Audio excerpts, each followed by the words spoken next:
Hello, and welcome to Paranormal Chronicles. I'm your host, Joe Miranda. Today's episode is The Watchers. Before we go any further, I just want to make the statement and tell everyone that I'm a flawed man and I'm a sinner. I give God all the glory. I believe Jesus Christ is my Savior, and I renounce Satan. However, I do not underestimate his ability to blind minds, eyes, ears, and hearts here on earth. March 14th, 2014. That is the first time ever I heard of the Watchers or heard the term the Watchers. It came to me in an impression. I was getting an impression and I asked out loud, who is this that's been guiding me? Who is this that's giving me these impressions? And that's the first time I heard the term the Watchers. And then in my mind's eye, I saw, and the best way I can describe it, actually there was a video done back in 1983. And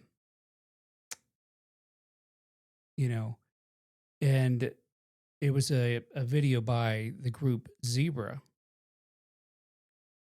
And in their video you saw just a large group of people, and they were lit up from behind. And that's kind of the impression, where that's what I saw in my mind's eye. It was I didn't see any features, I didn't see any faces. I just saw their silhouette. It was as if they were backlit. And interestingly enough, I got on the phone with my friend, very dear friend, Craig Perry. It is his grandfather, Alfred, that Douglas Alfred Young, that I got he's the one who initially said Satan has the ability to blind minds. And that's when the light bulb went off for me. So I called Craig, and at that exact moment, he was in Salt Lake City at the Leonardo Museum at the Dead Sea Scrolls. He was in the Dead Sea Scrolls exhibit. And he was actually, at that moment I called him, was reading one of the exhibits that was talking about the Watchers. And that kind of blew his mind. He's like, "You're asking me about the Watchers as I'm looking and reading an exhibit about the Watchers." So that was interesting. Now,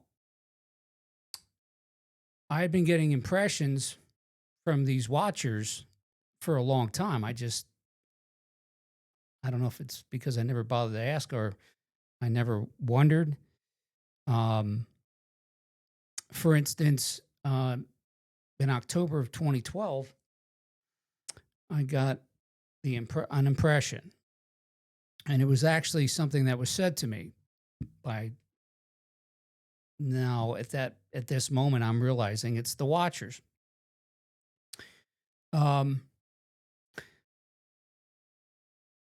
what was said to me is, God knows what lurks in every man's heart, thus sealing his fate. Well, that's quite poignant, and I don't sit around and think about these things, and I certainly don't talk like that. So, and I've over the years I've used it quite a bit, and I've told people that I've got this impression, and when people will ask me about things, or what are my thoughts and about God, and about Jesus, and about heaven, about hell, um, I share that with them, and that to me is a term that I think gives a lot of people hope. I would think, God knows what lurks in every man's heart, thus sealing his fate. Uh, it wasn't God knows what was once lurking in your heart, thus sealing your fate. That's why, I mean, I think it, I think it gives someone hope. Now, um, in 2013, I got another impression. I was talking with a friend, and as I was talking to her, I'm getting an impression. Of course, at this time, I didn't know it was the Watchers. But what was shared with me was that we all have this sphere of people that the way it was, you know, presented to me was there's this sphere of people that we all, when I say we all have our own sphere of people that we associate with. In sales and marketing, it's called everybody has a sphere of influence. Well, we have our sphere of people that we continually throughout time interact with. And um, it it made sense because um, again, my friend Craig Perry shared this book with me. It's called Visions of Glory. It was ghostwritten by an individual, but uh, the man it was written about was someone who'd had tremendous health issues throughout his life, and had uh, I don't want to misquote or you know one way or another miscount it, but I would have to, from what I can remember, 4, 5, 6, maybe even more near death experiences. And one of the experiences that he shared was one where he had he had died. He was in a hospital, and he saw these entities, and some of them were kind of, I guess, ghastly looking, but they were walking past him and not giving him any mind at all. And when I read that, um, in the book, it really, I had another um, situation come up when I was cleansing a house, and I'll talk about that in another episode. But it made sense to me at that point. But it made sense to me even more in September of 2013 when that was shared with me. That we all have our own sphere of people that we go through lives with. That's why you'll walk past someone or drive past someone, or you'll never interact, you'll never look their way. There'll never be that connection because they're not part of your sphere. Now, one of the other things that was relayed to me is that the reason that we choose to come to Earth, each of us, is so that we can experience physical love, we can have children and raise children. It's a beautiful thing. Um, Now, in heaven, we don't have wants or needs. From when I experienced if you remember back to the first episode, um, when I talked about my mother uh, in the in body experience episode number one, that whatever came over me, I didn't have any wants or needs at all. And the best way I could describe it is perfection. And you don't learn a lot through perfection. What you learn for and through is trial and tribulation. Um, and, you know, again, we can't learn in a state of perfection. And I do believe that God will allow us to become godlike, but you have to make your bones. So, um, we talk about trial and tribulation. I also believe that people come back here to inspire us. Best example I can give. Was talking with a gentleman a couple weeks ago, and he was talking with a student of his. And if I'm getting this right, I believe the question was asked of him, well, why do children die? Why do children die in auto accidents or die in natural disasters? Innocence. And the way it was put to me is by the watchers is that there are people that come here to inspire. For instance, I believe my mother has already come back once, and she came back. She lived a very short life, came back as a girl, and died of a disease. I don't know if it was cancer, but whatever. But the impression that I had is that she did it and she inspired people, and that's why she came back. Well, that takes a tremendous amount of sacrifice to do that. Jesus did it for us. He he committed the ultimate sacrifice for all of us. He died for our sins. And that's what I mean by inspiration. Now, when somebody, says to me, then how can God let that happen? Well, God is not going to not allow somebody to come back and do selfless acts. I mean, it happens all the time. I mean, we look for miracles.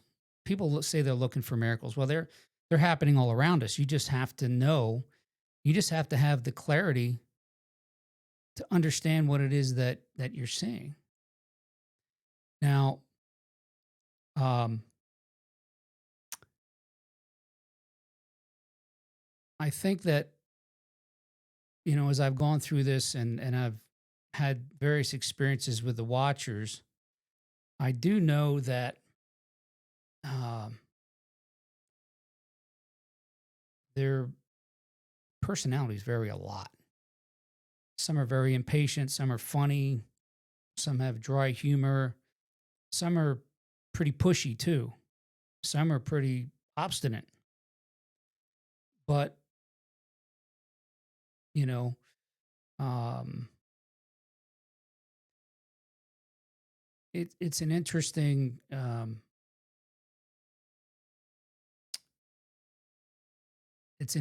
contrast to personalities, and I will say personalities.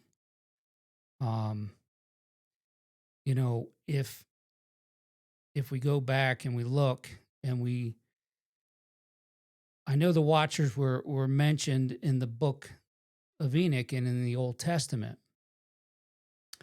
and what was written most about the Watchers were the Watchers that defied God and came back and, and commingled with beautiful women, which they weren't supposed to do. And they taught mankind about weapons and warfare, and they defied God.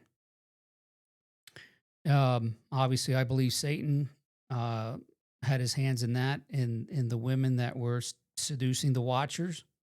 They were described as giants and had, insatiable appetites, and they were, you know, using up all the world's resources and just doing unspeakable things.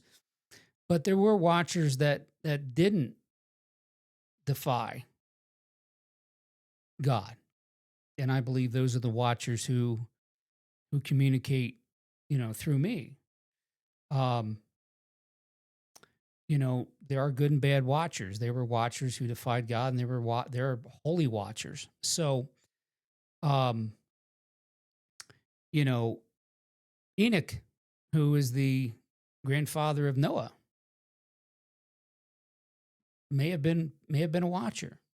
You know, um, but I know from everything I can tell, Watchers aren't talked about in the New Testament.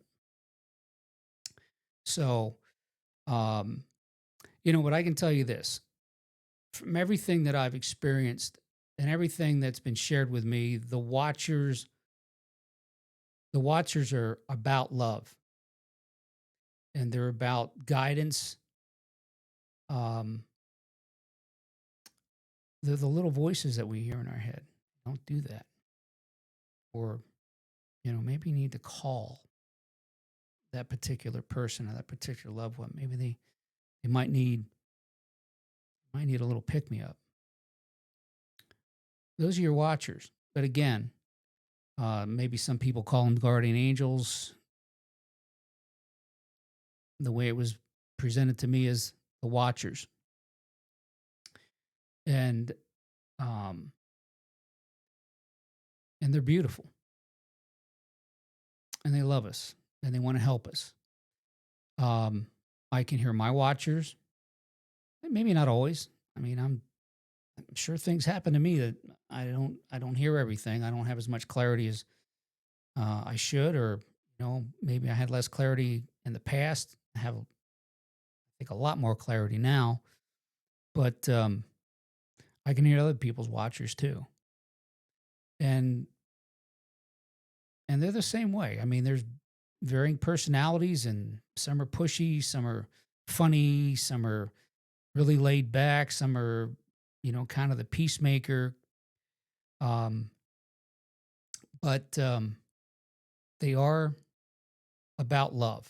They love us. They want to guide us, and they want the best for us. And when people get clarity, when they give their will over to God, and what does that mean? Give your will over to God. I believe that means believe unconditionally, trust it. And a lot of people, I know, I found out that if you're headed down the path you agreed to, whatever that path is, it's a lot smoother until, you know, Satan or his minions decide they're going to try to throw up roadblocks. And then you have to pray. You have to pray for protection. You have to pray for strength, for patience sometimes, even though, you know, patience can be difficult, especially when you believe you have a job to do, or a goal you have to attain or reach, or you strive for something, or whatever that reason is. But sometimes patience is the best thing, and be still and be quiet, because if you're not still or quiet, you can't hear. Which, it's pretty tough these days when we all from time to time are very guilty of it. We have our face in our phone. We have our eyes down on our phone. We don't give our minds a break. We have to do that. We have to figure out a way to take and set aside time throughout the day and just, you know, tune out. so we can hear, so we can have clarity. And another thing I believe is really helpful in that is organization. Um, Try to get your life organized. Organize your life. I hear that a lot, through the watchers. Look, get that task done, square things away, be still and be quiet. And you'll be able to hear a lot more. Now, uh, another situation I want to share with you is it was Easter Sunday. It was April 20th, 2014. And I had plans, and I was invited for Easter. Um, again, humans being humans, I had an argument, a disagreement with the person who invited me, and then I was uninvited. So I woke up. I woke up on Easter Sunday. I was just gonna, kick it alone, go solo, and I turned on the TV.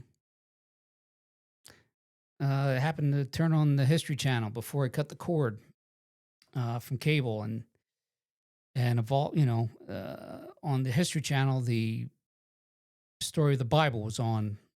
Episodes of the Bible were on, and I was sitting there watching it, and was going to plan out the rest of my day after I sat there and watched it for a little because it's interesting. I thought it was interesting anyway.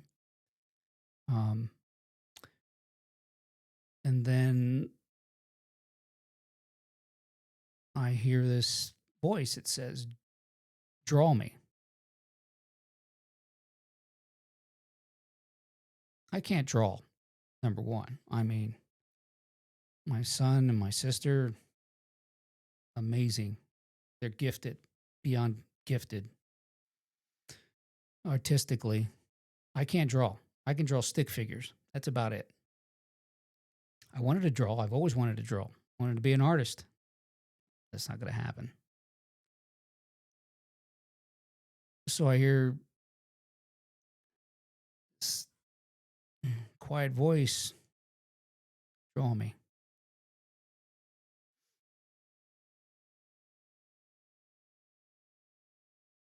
I'm like, "Draw who?" And then I saw this face appear. My mind's eye. There was a man in a looked like he was in a robe. He had a hood on, uh, or the hood of the robe was pulled up. I could see that he had a beard, but it was a short beard. It wasn't puffy like mine. It's a pretty close cropped, heavy beard. And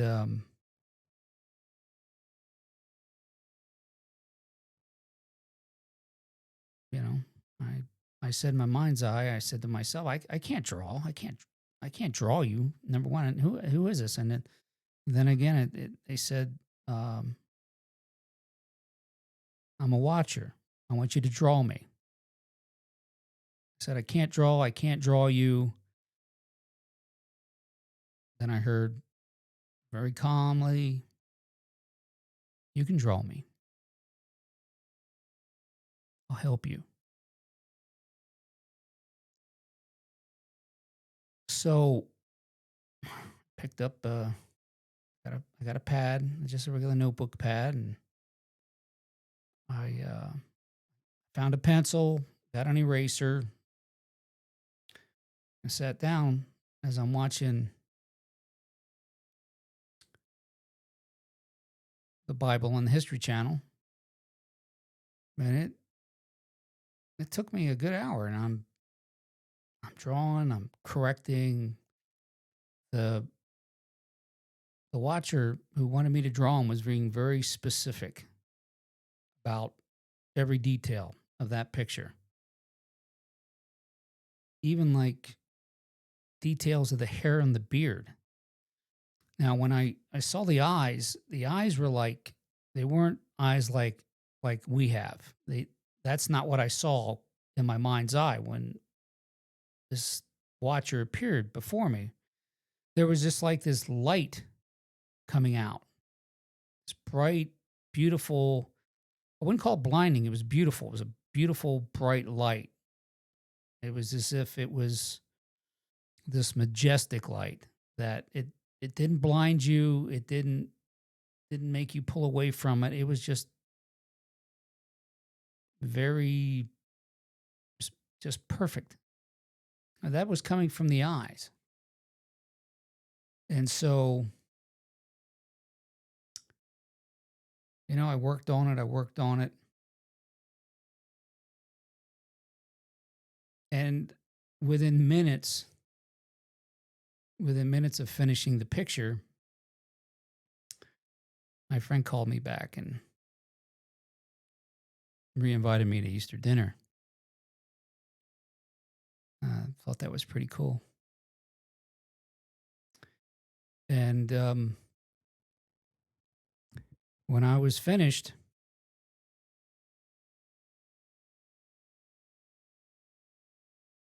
this was what I drew.